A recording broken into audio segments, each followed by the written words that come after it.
Prepare for terror if you go down to the woods today. Here's everything you need to know about Blair Witch.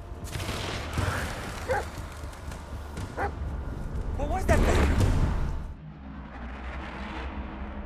The Blair Witch Project has a lot to answer for. It didn't start the found footage genre back in 1999, but it certainly kicked it creepily back into gear when the doomed trio of filmmakers entered the wilderness in Maryland. Now, 20 years on, it's time to head back into the woods with Layers of Fear and Observer developers Bloober Team. This is a studio that's cut its teeth on terror, making the prospect of disappearing into the realms of the Blair Witch seriously horrifying. I've been hands-on with the game, and here are 5 Blair Witch facts you need before you head into the forest with your camera.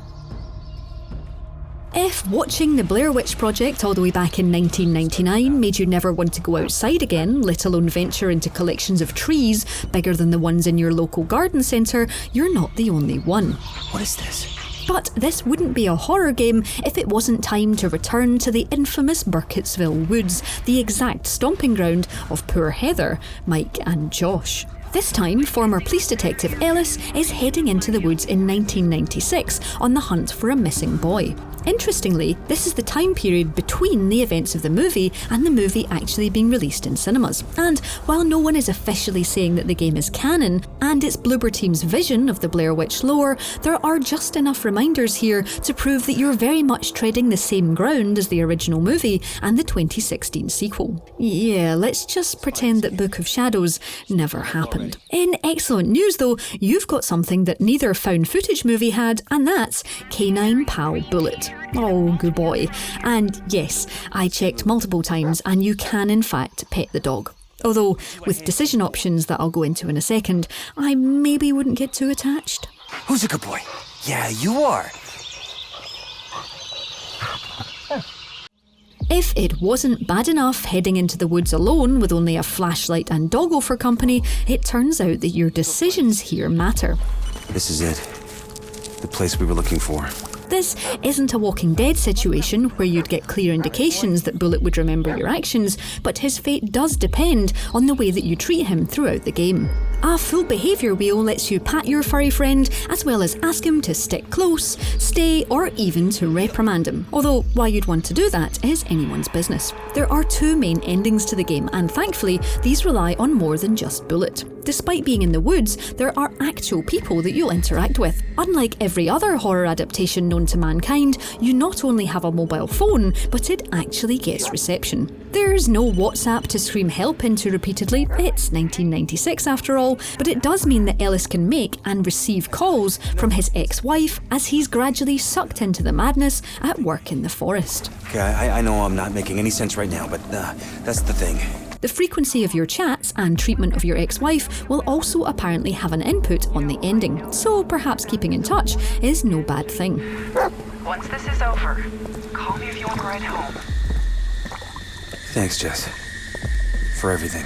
One final way to influence a happily ever after, which, let's face it, is probably not going to happen, are your interactions with the Blair Witch totems. These are the stick figures that hang ominously from the trees around the world and probably in your nightmares. You can grab and destroy them, but given that they're the Blair Witch's totems, it might not be such a great idea to turn them to dust. I said, oh, never mind. Let's face it, it wouldn't be a Blair Witch game if there wasn't some kind of found footage element. Say hello then to your camcorder that you can bring up on screen and turn on night vision. Thankfully, this isn't an Outlast situation where you have to find batteries for your camera, but there is an extra element involved that makes it more than just a green-hued scarefest. Scattered throughout the world are a series of tapes that you have to solve puzzles with. Unlike ordinary video logs that are just there to enrich the narrative, these tapes are the only way to progress, and they use a time travel mechanic. Watching the tape and fast-forwarding and rewinding literally changes the world around you. So, if you find a locked door and a tape, chances are that you'll be able to fast forward to a moment in the tape where the door is open and then be able to access it in the real world. It's a lovely extra touch, and while the one I saw was just a means to a key, it looks like Bloober Team probably have a couple of nasty aces up their sleeves to make each dive into the camcorder a test of your mettle. Where the original Blair Witch Project excels is in its subtlety. It's constantly keeping you and its cursed protagonists on the back foot as everyone strains their ears for the slightest sound. Was that children crying? Rocks bashing off each other? The sound of screams? Oh, maybe it was just the wind. In a game situation though, this doesn't always make for prime entertainment, meaning things are somewhat less subtle. What'd you find? While there's some seriously creepy claustrophobia as you make your way down a tunnel with only a failing flashlight for company, the Blair Witch has some frantic big scares on the way. Stick close to me. One sequence sees you fending off some kind of fire demon with only your flashlight to defend yourself. Helpfully, Bullet is a good guide and will make sure that you're facing the right way in order to not get hurt. Blooper Team has been very clear that you aren't killing whatever it is in the forest, only keeping it at bay with your light source. This means that you'll always be haunted by something, and given that that something can knock down huge trees, Ellis is always going to be in some form of mortal peril.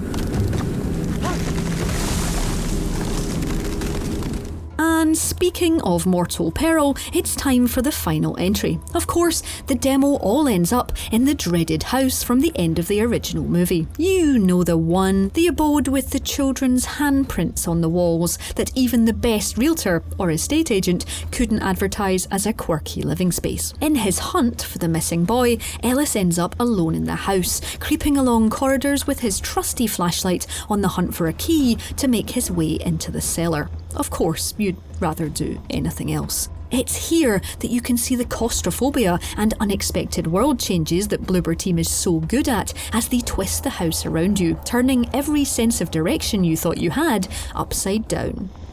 What the? How did I end up back here?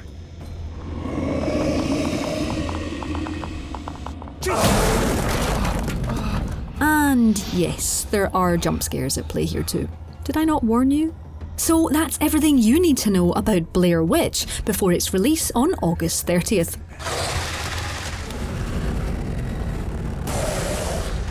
Let us know what you think in the comments below, drop us a like if you enjoyed the scares, and subscribe to Logitech G for more videos just like this one. If you've already been in this particular forest before, subscribe, hit that notification bell so that you know when our next video lands.